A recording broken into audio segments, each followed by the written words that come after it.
Well, good afternoon, everyone. I am back with my second video on my new YouTube channel, and I am going to be talking about Love and Marriage Huntsville's episode 9, season 9, episode 10, called Open House, Closed Mouths.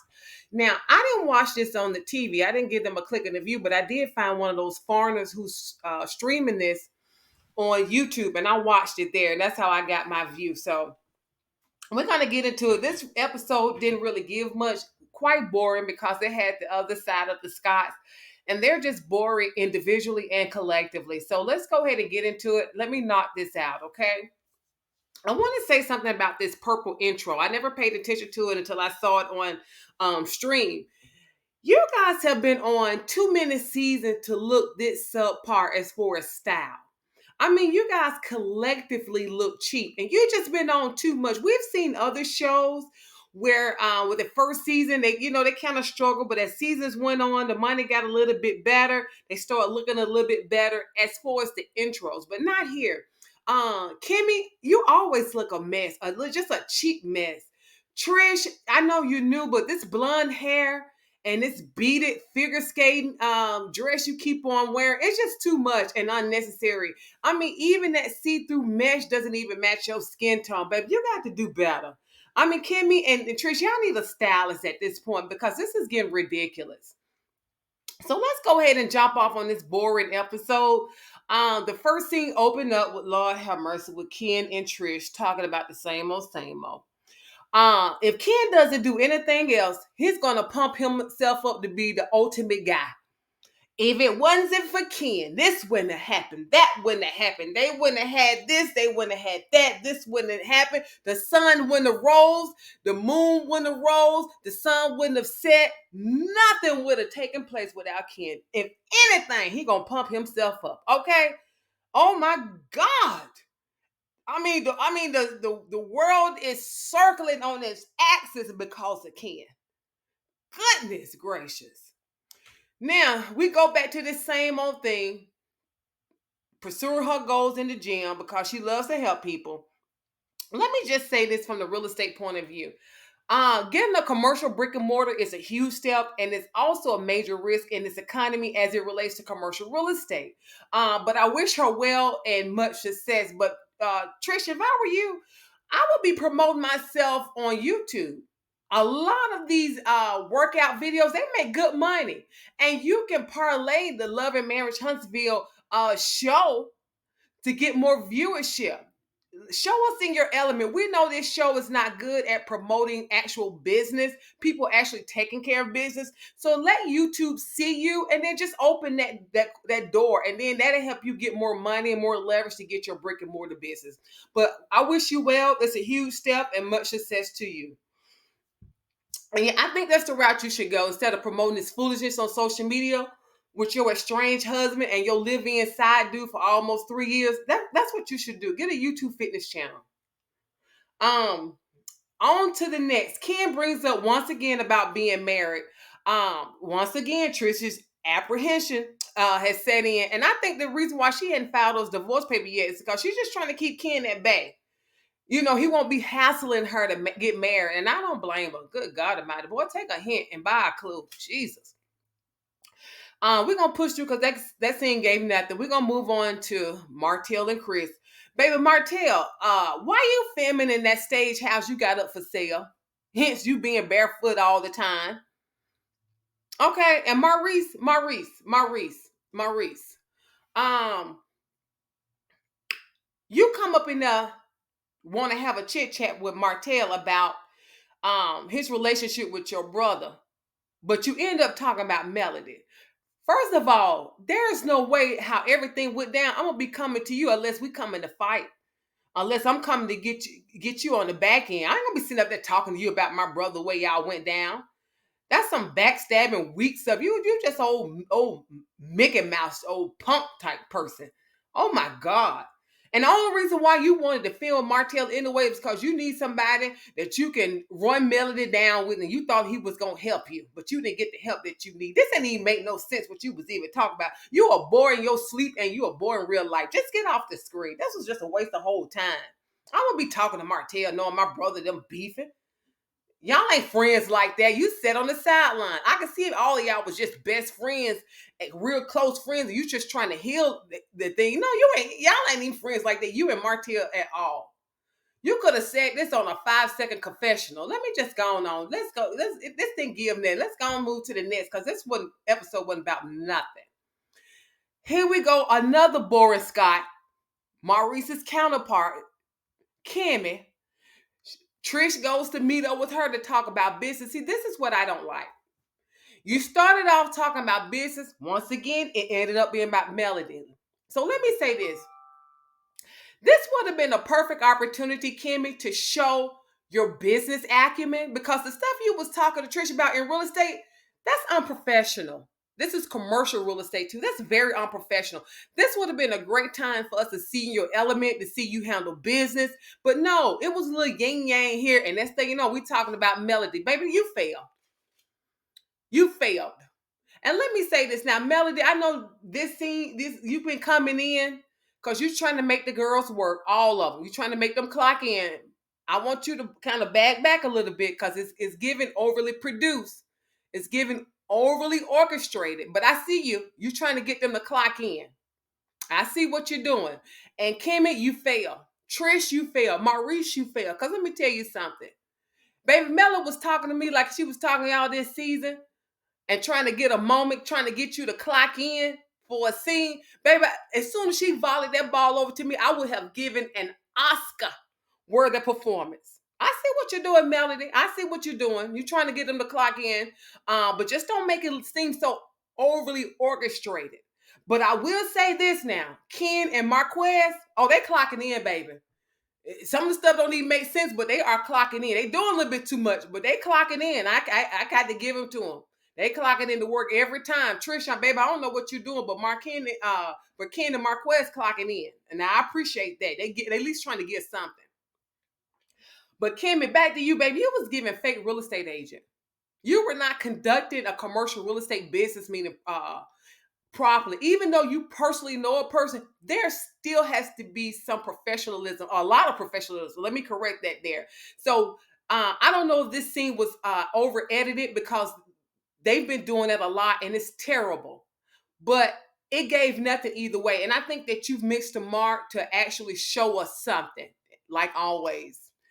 Also in this scene, Trish reveals Chris Fletcher hooked up her and Martell together. And Kim is sitting there acting surprised. I don't know why. This is what they do. This is what they've been doing for years. And Kimmy, you know this. So quit playing. I'm going to need you to stop, Kimmy. Quit playing. This is what they do. These guys are out here being each other's wingman and have been for years until everything has come to head. And once again, I know I mentioned this earlier, but sidebar, Kimmy, you definitely need a stylist at this point. I'm sick of you. You need a stylist at this point. You walk around here with these dog chains around your neck looking just as silly. Goodness gracious, you look terrible in your confessionals and on this screen. My goodness, you've been in the game too much. Is he taking your money or something? Are you forking over all your money to your household? My goodness. Because your husband around here dressing like Matlock without the expertise of being Matlock. My goodness.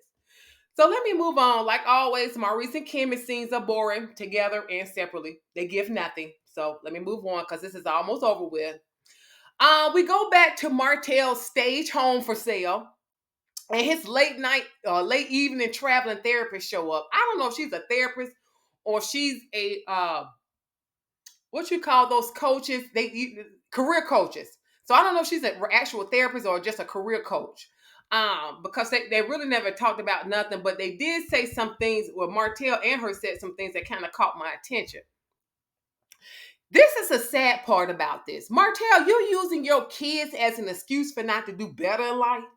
You only have the children 2 weeks out of the month, and that's once they get out of school. So from 8 o'clock to 3:30, baby, what are you doing? Waiting for them to get out of school, doing some homework? You ain't cooking. This is a shame. This is an embarrassment. You have some, I know what the problem is. My belief, your mental incapacitation or your cognitive issues are in the way and you won't seek the actual help that you need. You very well might need medication. Because That was stupid. Just bottom of the barrel. All these men out here working, making a living for their family, and using the excuse for your school age children who not even home Monday through Friday doing it most of the day. That's ridiculous. So, um, just to have that as an excuse not to do better in life, that's revealing to me. You do have mental and cognitive issues, my opinion, my personal opinion, and this is what this whole review is about. Now, Martell did say something to the therapist when she talked about not letting go of some things to focus on personal development. She alluded to relationships, um, certain relationships he's involved in that he's not able to give the best towards his life and the best toward his children. And Martell responded in a way by saying he has to be mentally stronger to let things go that are not good for him when it comes to people. I thought that was very profound because you could be dealing with a lot of stuff. It doesn't necessarily have to be people, but I thought that was very profound to actually specify that it's people. Well, Melody is not in your life. The Scotts are not in your life. Technically, your brother's not in your life because he's locked up. I know you can't really get rid of your mom. I don't know what she's doing, but or not doing, but I don't think you would just get rid of her. But he also said that he kept talking about people in his life that is damaging to him, not good for him, and vice versa. That they're damaging, he's damaging to their lives. Who could it be? Because Melody is thriving. The Scots, I don't know what they're doing, but on the surface, they try to allude that they're thriving. They're building houses. They're doing something. Who are you talking about, Martell? The common denominator to me is Arion. And she made, and I believe this scene was heavily edited because the therapist stated that, hey, you know, we tend not to want to cut people off that we're getting some type of satisfaction with. I thought that was oddly specific. So that lets me know that you happen to be talking about Ariana. That she's damaging, she's not good for you, she's damaging to your life, and you vice versa. You're damaging to hers, you're not good, but you can't let her go. Why? Because you are getting some type of satisfaction. We know what that is from being with her. She's easy, she's gonna give it up, and she's gonna give it up real nasty, just like you like it. But Ariel, you're a fool. You can't be helped, baby. Because you don't want to help yourself. And then we could say, but keep calling you a fool. Because it sounded like to me he was alluding to you. That's what it sounded like to me. He knows you're not good for him, but he has a problem letting you go. That's probably why he won't publicly claim you like you want him to. Let's move along. And I don't believe the two are married. I don't care what nobody says. I don't think these people are married. He just stay playing in her face because he knows he can. The next thing in this stage open house, because that's what it was. It was a stage open house. Because who goes to a real estate open house to bring up some drama? And then he gonna bring that Inez Ripple. Shout out to Fred Sanford. He gonna bring that Inez Ripple to the open house. Child, and it looked old and dusty when they had it in their cups, but oh well. Chris Fletcher, Lord have mercy. Chris Fletcher showed up dressed like he was on the #1 usher board. And then he had them parts going down both sides of his head, looking like Alfalfa from the Little Rascal. Just up there, just lying and fumbling all over the place with his words about hooking up Trish with Martell. Now, I'm going to give you the benefit of the doubt, but it looked like you already knew what was up. You just need to play mad. Because Chris was like, baby, what you come? He had almost looked like, why you come to me with this? You already know what's up. And she's just going to play this off. That's what they kind of gave me. That was it. Now, they bring all the people inside to talk about this suspected hookup. And baby, like I told y'all, Ken is going to clock in for work because he wanted to get to the bottom of this. Who ran through whom? Who orchestrated this Trish and Martell thing, baby? He wanted to get to the bottom of this. Okay? The timeline that they gave for this suggests that Ariane, either you was at the end of your pregnancy or you had just gave birth while Martell was out here on the prowl looking for other women as usual. Because they talking about 2020. Baby, he was cheating on everybody. Do you hear me? Everybody. That's why you had the audacity to get your butt up there on that interview talking about Martell when we was dating. No, baby, Martell was for the streets. Were then, still is. Okay? Because that timeline, you have to been pregnant or had given birth. Baby, that baby was already on timeline. Who up there? Who you can send my way? I need somebody. Baby, Martell said neither one of y'all was in for business because y'all was nursing babies, so I got to find my fix somewhere else. Okay? There was just no way. Just no way. Martell out here still confessing his love for Melody. Martell, leave that lady alone. Just leave her alone. You silly. Just old silly old man. That's about to care about you love them. It's just, I'm almost offended. If I was Mel, I'd be offended that you telling people you still love me out the way. You done drug me throughout our marriage, after our marriage. Where you let your side chick drag me. I would be offended to hear you tell anybody that you still love me. I will slap an injunction on you just for that. Tell that joker to shut up and quit telling people about me. That he loved me. Just shut up. I would be totally offended. That would not be a flex for me at all. Okay? Now, Ken, poor Ken. Ken sitting there recalling how Chris and Martell sat up there and lied to his face. Ken, you better watch out. Because this is how these guys move. You better watch out because this is just how they move. Sitting there playing in your face like, look, cackling schoolgirls, all while plotting on your woman on the side. Martell plot on Marceau if it comes to Trisha before all this happened. Tisha before all this happened. If he thought he could slip through there and get it, he would right underneath Marceau's face. Yes, he would. These how these guys are, just straight dogs. Girly, feminine dogs, but they straight dogs. So that was the end of this little boring episode, baby. It didn't give nothing. Now, I have said this on others content creator platforms. Love and Marriage Huntsville production team is subpar. They over edit to the point where some conversations just don't even make sense. They don't let stuff just naturally flow. And it's just subpar. I think Carlos got this production team off Craigslist and it shows. But that's all I got. Tune in for next time, guys. I'm going to be coming to you guys about something real serious. 2025 and paying your mortgage off early. You black people having a mortgage for 20, 30 years is just not advantageous for us. 7 years to max, even if you got to wait to save up your money, because it's about to get tricky out here. So stay tuned to that. I'm putting that together to talk with you guys. Drop a comment in the comment section. Thank you.